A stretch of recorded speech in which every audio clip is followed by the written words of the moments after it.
البركات ناحيه شمال ويشوط مجدي وضربه مرمى لنادي الزمالك. محمد صبري وضربه حره مباشره واحسن من الضربه الركنيه ويلعبها عاليه وفي ارتفاع كويس وحلوه وعاوز يلغيها له، رجعت له مره ثانيه والكرات العرضيه بتاعته يطير عليها على طول هاني يونس يطلعها، تسقط الكوره لايمن عبد العزيز يشوط قنبله يطير عليها سعفان ويطلعها ضربه ركنيه.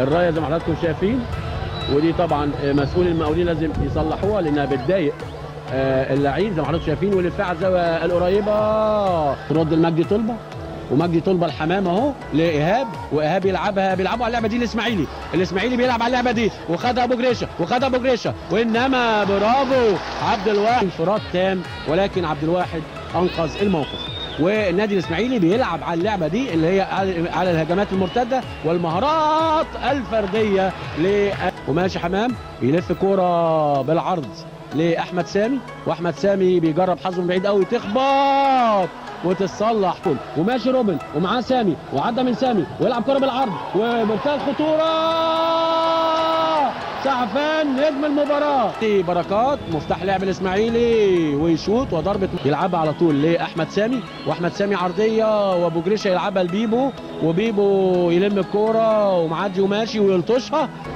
يلعبها بينيه ومش اوفسايد، اسامه نبيه ويحط هدف جميل في الدقيقه 44. ياخد اسامه نبيه تمريره حلوه من القط بس فرصه واحده بس انقذها عبد الواحد السيد. وكارت احمر لطلبه، كارت احمر لمجدي طلبه من الشناوي واعتراض من لاعبي الاسماعيلي. وزي ما قلت لحضراتكم واحداث الشوط الثاني يلعبها حلوه وعلى صدره يضيع اسامه نبيه فرصه عمره، 10 لعيبه بطرد مجدي طلبه وهجمه مرتده سريعه، انما القط النهارده اللي بيلعب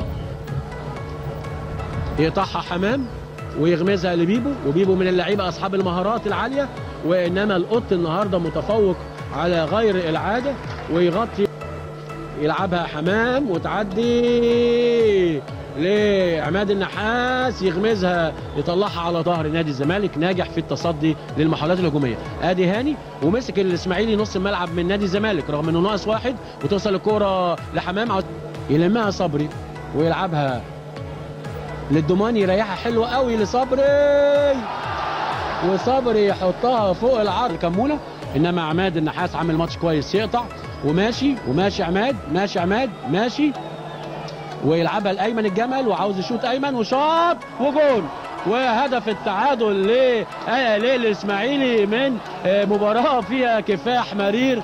وحضراتكم يعني شوف الفرحه، مباراه قلبت بطريقه غريبه جدا جدا. نجح مستر انجل راح الشناوي وبياخد الكوره وهيحطها هدف للتعادل للنادي الاسماعيلي. يبقى كده في الدقيقه 40 من الشوط الثاني احرز ايمن الجمل هدف التعادل في الدقيقه 40 من الشوط الثاني مباشره للنادي الاسماعيلي. مباراه فيها دروس كتيره جدا المباراه ديت، ازاي تبقى كسبان والثقه اللي ازاي تهدي من اللعب، اللي الثقه